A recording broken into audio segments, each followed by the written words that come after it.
Investors are being urged to fund early-stage businesses in order to increase the number of small and medium-sized enterprises in Africa. These were the findings of a report released by the Aspen Network of Development Entrepreneurs on the state of global small business. In its report, it recognized that supporting early-stage businesses could be the key to creating a stronger pipeline of successful SMEs and job creation around the world. Currently, only some 6% of small and growing business funds focus on startups.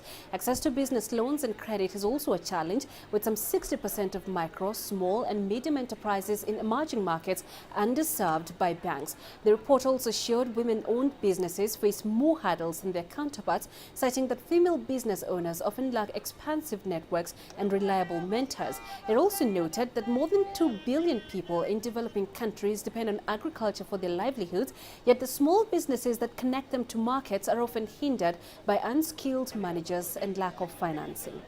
In the East African context, we have lots of brilliant ideas, lots of brilliant entrepreneurs, and they're not able to, even these ideas don't see the light of day because they don't find people who are able to invest in them the amount that they need, usually small amounts, to test the concept and see if it's even viable to take it forward. So one thing that is really needed is finance at the very, very early stage, and we are really encouraging a lot of philanthropic capital to come in at that stage where you can help an entrepreneur test out their concept and their business model before they even start looking for customers and revenue. In a lot of data that's out there, the number one constraint to businesses is access to finance. However, access to finance is not just a matter of banks not wanting to lend or not being able to lend, although that is an issue. It's also a matter of the SME's own capability to understand how much finance they need to make a proper business plan to really manage capital. And so we kind of come in at both of these ends where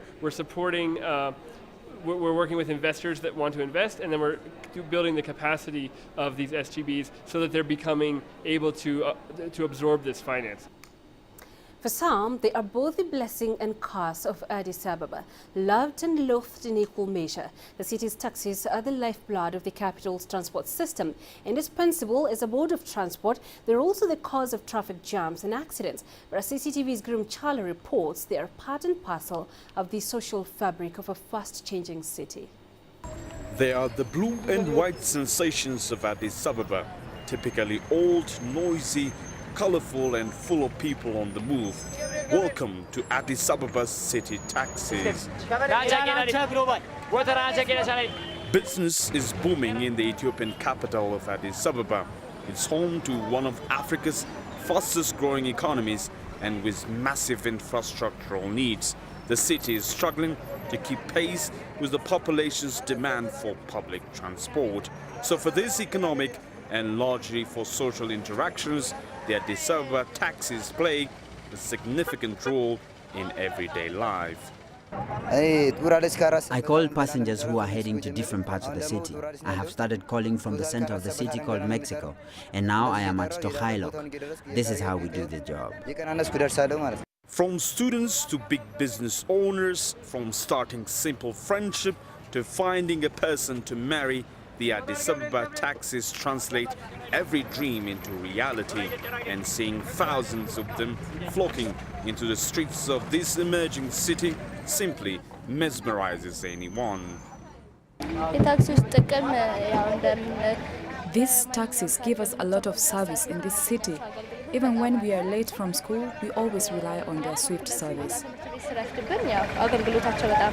These taxis are the lifeblood of Addis Ababa, flowing into its vein from every corner. However, they are referred by traffic police as notorious. According to the information from the city's traffic bureau, the blue and white taxis cause 70% of accidents in town. Taxis in Addis have unpredictable behaviors. Driving in the same lane is almost unimaginable. This is because of the driver's behaviors and narcotics. They cause most of the damage, but they're not the victims themselves.